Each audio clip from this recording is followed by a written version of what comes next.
member for Scarborough Rouge River.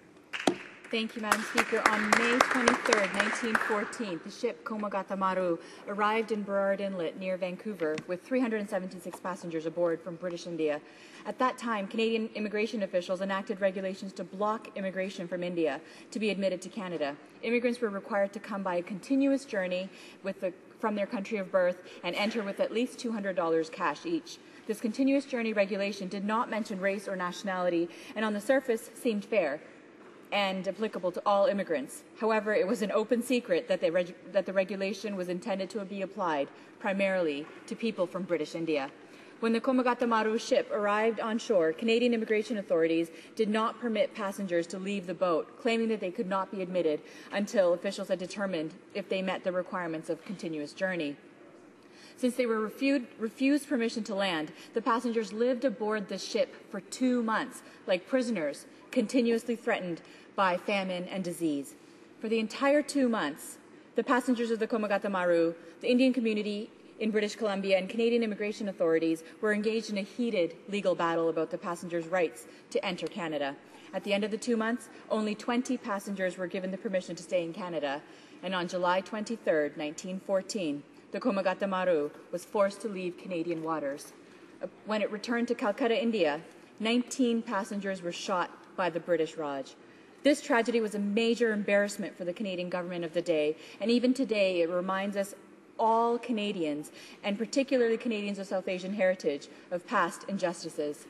The Komagata Maru tragedy is a reminder of a policy of exclusion for immigrants based on the unjust basis of culture, religious belief, and skin color. Madam Speaker, I want to also remind you that I will be sharing my time with the member for Newton North Delta.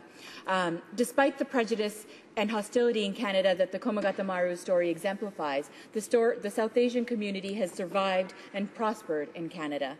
The community emerged in the 1980s with a positive and confident outlook, and today, in a more tolerant and compassionate Canada, the Komagata Maru remains a powerful symbol of unjust discrimination. Despite Canada's proud tradition of protecting refugees, the country has not always been generous with those in need of protection. But we have learned painful lessons from our history, and since then, Canada has set an international gold standard for how we treat and welcome asylum seekers and refugee claimants. This was our reputation, until this very government began to reform our refugee and immigration system and change the way we treat asylum seekers to a regressive level similar to what was seen at the time of the Komagata Maru. By ramming through Bill C-31, people who flee a country and arrive by boat, like the Komagata Maru, will not be prevented to land in Canada, however. Once they do step foot in Canada on Canadian soil, they will be detained, some in provincial prisons, and treated like common criminals. This tragedy of the Komagata Maru shows us where we went wrong and where we should never return. However, as we are witnessing with Bill C-31, this is becoming yet another example of Canada failing to learn from the mistakes of the past. This is one perfect example of immigration laws gone wrong and resulting in the unnecessary loss of human life. As a country, we need to make sure that immigration reform will not result in any more loss of human life. Unfortunately, I don't think this will be the case should Bill C-31 pass. The tragedy of the Komagata Maru is a dark chapter in Canadian history. This dark chapter must finally be closed. The people of the South Asian community deserve closure for this trauma so that the process of healing and reconciliation can begin. What better time than to acknowledge this fact than during the month of May, Asian Heritage Month, and mere days before the anniversary of this tragic event. In 2008, the Prime Minister attended an outdoor cultural festival in Surrey, BC, where people were led to believe that he would announce the date of a formal apology.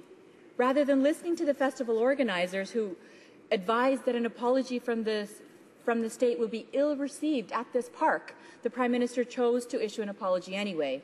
This apology was widely regarded as rude, insincere, and disrespectful. A dignified official apology for the Komagata Maru tragedy is long overdue. By refusing to formally apologize for the Komagata Maru incident, The Conservatives have essentially created two different levels of apologies for historic wrongs. This is wrong. Without an apology in Parliament, there is no official acknowledgement that of what Canada did was wrong. The South Asian community in Canada deserves this. They deserve a respectful acknowledgement of this historic wrong.